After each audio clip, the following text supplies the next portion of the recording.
you've lived a lifetime of what the Jimmy Fund, the Red Sox, that relationship means. Just explain what that does mean to you and to everybody. Yeah, so cancer is something that has affected my family. My older sister was a childhood cancer survivor, and I know that I'm not unique in saying that cancer has affected us. But as a player, I think very, very early on in my career here, it was clear just how important this cause was, and I'll say it for as long as I'm asked. It was never a favor or a request of players. It was a privilege to participate in this, and there's just a different feel around the clubhouse and around the stadium for these couple of days, understanding just how meaningful this time is and the impact that players and the community can have on cancer patients and their families.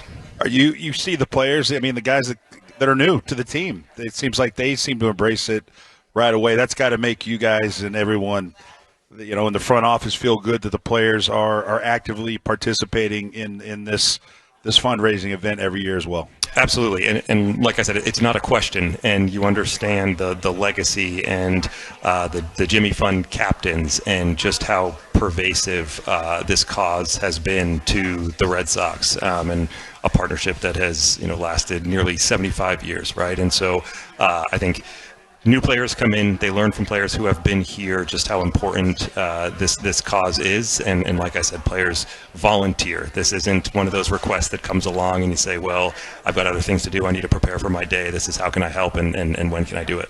So Craig, one of the things that has been a constant theme over the last couple of days has been the good vibes, good feelings that the Jimmy Fund and Dana-Farber provide for the patients and their families when they need it, in their darkest hours and at their most critical times. And that seemed, the good vibes also seem to be rolling here through the stadium as well. And we've had a chance to speak to several different players across multiple day parts here over the 2 days of the telethon. And, through the ups and the downs and the highs and lows, I got to say, there are some really energetic, electric people that are a part of this team right now. And they all keep saying the same thing. Something feels really good about this team. Do you still have your finger on that pulse? Do you feel that same something? I think it is. There's this palpable effect that this dynamic, athletic group of players has, and you see it the way that it manifests on the field. And I think it's a really exciting brand of baseball that we're playing, and that fans are getting to watch. But then you see the personalities when guys come and sit down here and talk, and you realize that it's not a facade, it's not an act, right? This is a group of players that genuinely care about each other. They care about the games on the field. They care about the impact that they can have on the community, and it's really fun to be around. It's really fun to watch. You and Alex and Sam Kennedy have been consistent all year long, I feel like, saying we have a good baseball team. We're preparing to play in the postseason, and right now, that's where you are. If it, the old cliche, if the playoffs start today, you'd be in. There's a three-way tie for the wild card and all that, but it's not done. How much work is there to be done, even on your part? I know the trade deadline has passed, but we can watch games and say, oh, the bullpen might be a little leaky, as Lou Merlone said today in one of his videos.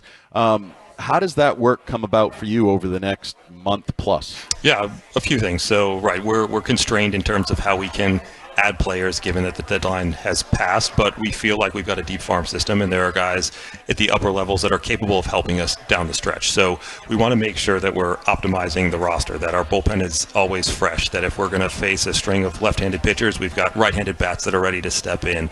And so, I think there's work to do from that regard to make sure that we're giving Alex and the team as many fresh pieces as we possibly can, as many versatile and flexible pieces as we can to give ourselves the best chance of winning.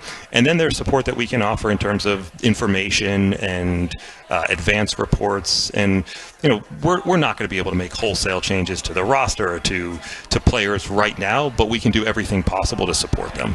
When the season started, I was looking at the profile of this team, and I played on teams where it was the foundation was a lot of young guys, but there was a really good mix of just older veterans around to kind of help the young guys, figure it out. It feels like, when you look at your team versus the team you're playing tonight, the Orioles, they got a lot of young guys, but they're missing maybe some of the older guys. I mean, when you were putting this team together before the season started, you feel like, a Bregman, the impact he could have on the young guys, the Trevor Storys, the Chapmans, that those guys are so important in helping maybe kind of bring these young guys that you have on your team along. That's got to be part of your thinking, right, when you're putting a team together?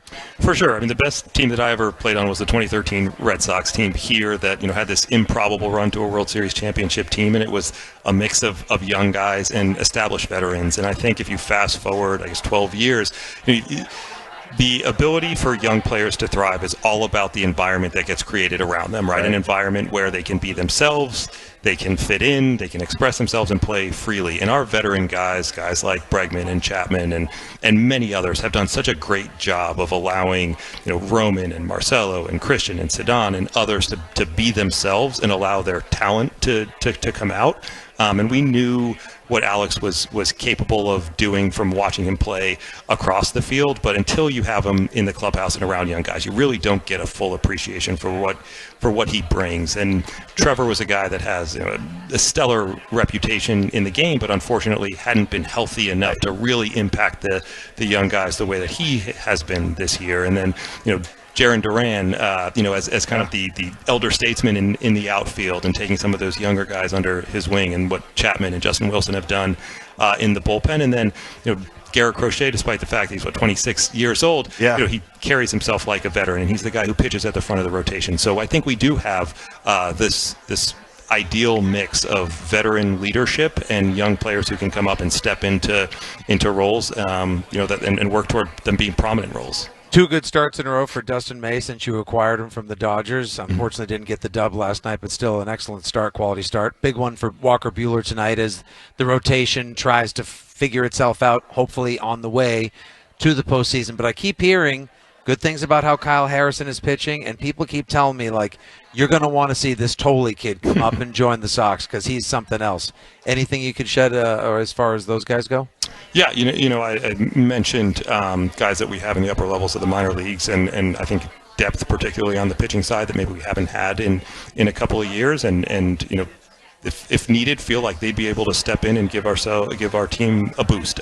Exactly what that timing looks like and what the roles that they might be stepping into, I think, is to be determined. But tonight we've got Walker starting, and the last one wasn't as clean as the one before, and he was great in San Diego. He was great against Philadelphia, and in those playoff environments, we've seen him at his best. So we're looking forward to what he's going to bring tonight. Before we let you go, I got to ask you, because you know how sports talk radio works. You told me you guys were an easy audience. Hold on.